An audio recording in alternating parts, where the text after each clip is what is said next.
Good afternoon, and thank you for joining us for the program. We welcome Michael Jackson on a return visit. He is co-founder and president of the nonprofit Du Bois Institute of Dothan.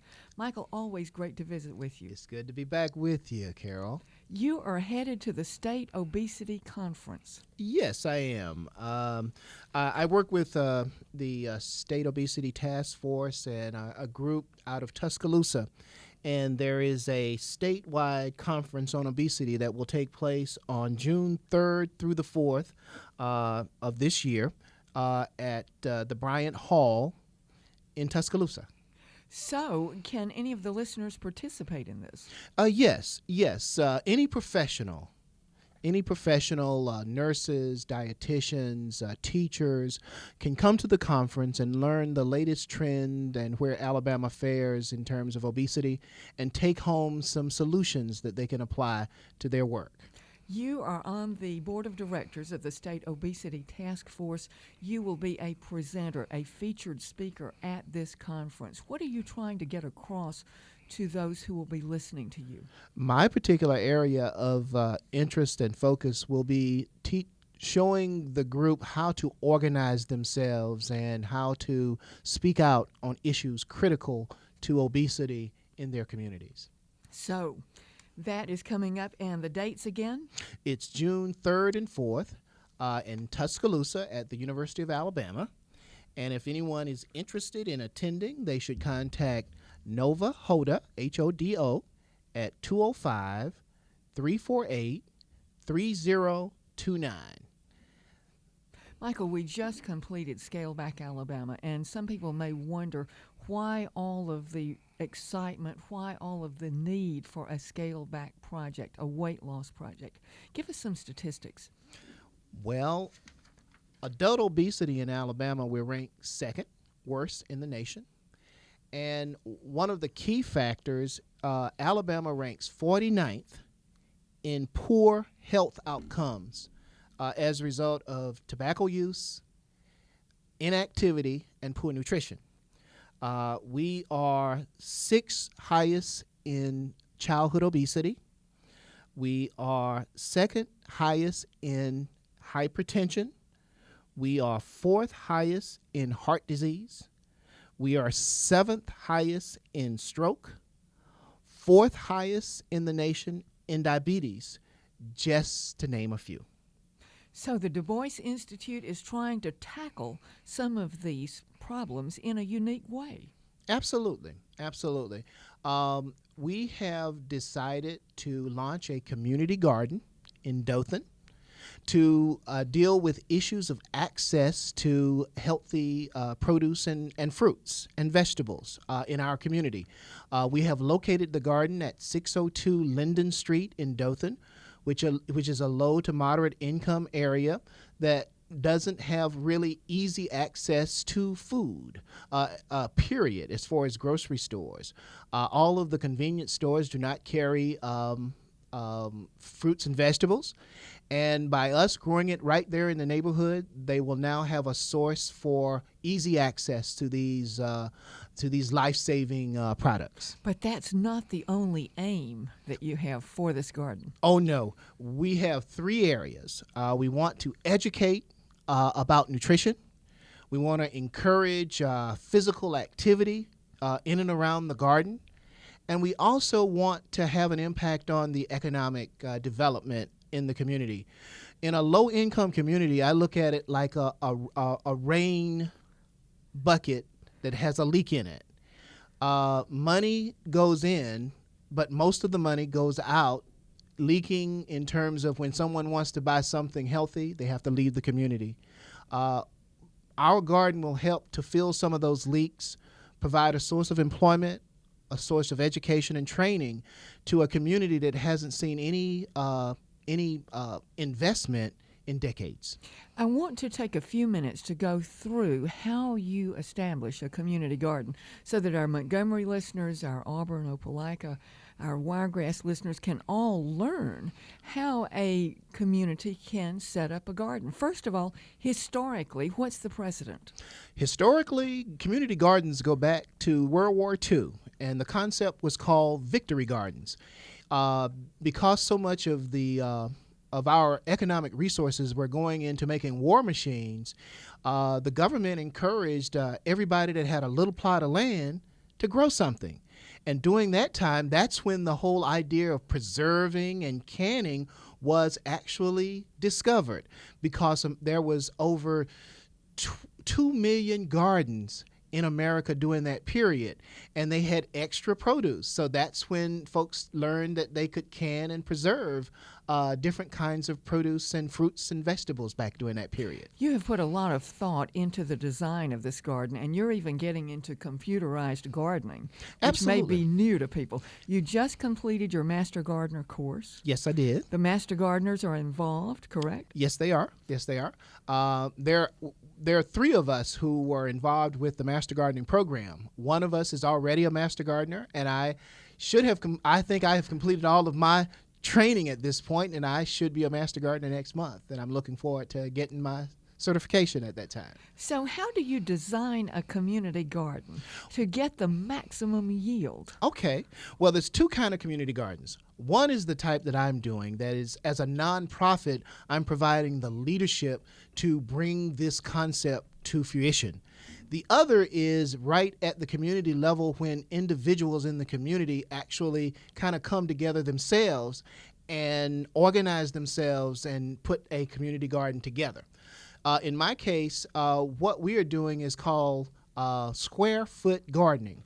Our plots will be 4 by 8 feet, and we will actually provide each one of our clients with a chart that tells them how many onions to plant in this square foot, how many tomatoes to put in this square foot, and then provide them with the trellises and the fencing in order to maximize the amount of output that that particular 12-foot section actually produces. How much of the garden is raised bed gardening?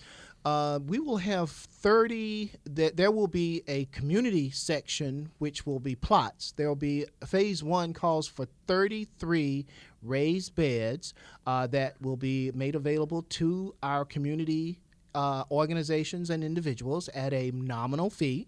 And then there will be a section where we have row crops growing that will be managed by Du Bois itself in order to have very high intensity growing going on. I heard you were going to be cooking at the garden, Aunt Katie's garden. Absolutely, absolutely. One of the aspects of this is to encourage folks to understand nutrition a little bit better, and the zoning board of Dothan also will allow us to sell produce from this location.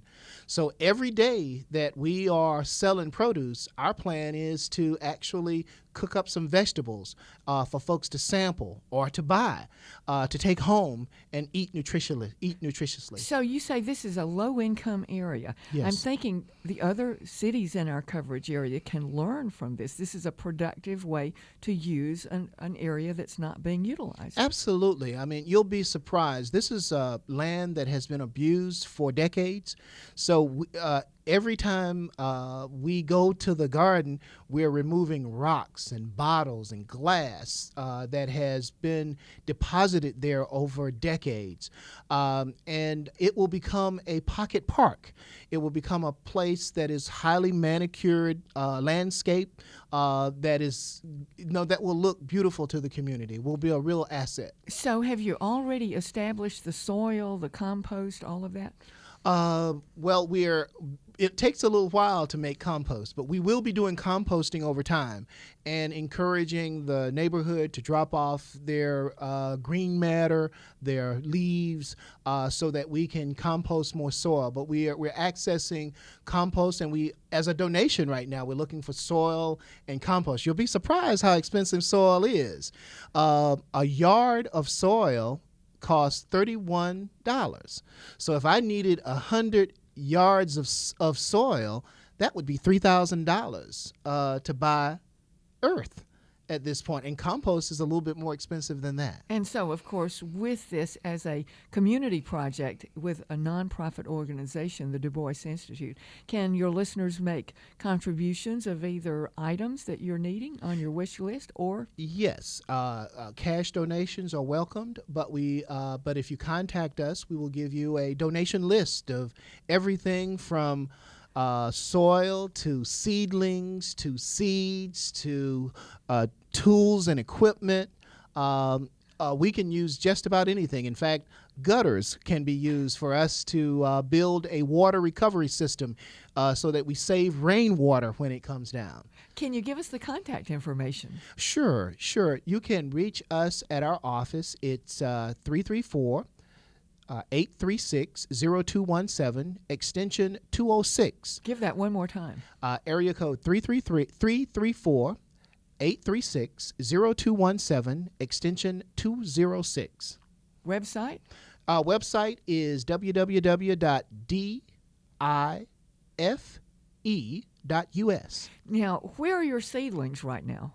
Well, right now, because we're just getting started, we had to start everything from seeds. But the soil is rich, and our seeds now are already about 6 inches tall. Whether you're looking at our corn or our squash or our crowder peas at this point. That's a great greenhouse at Dothan Area Botanical Gardens that the Master Gardeners have. Absolutely. And I am so happy that they're willing to offer that service to us.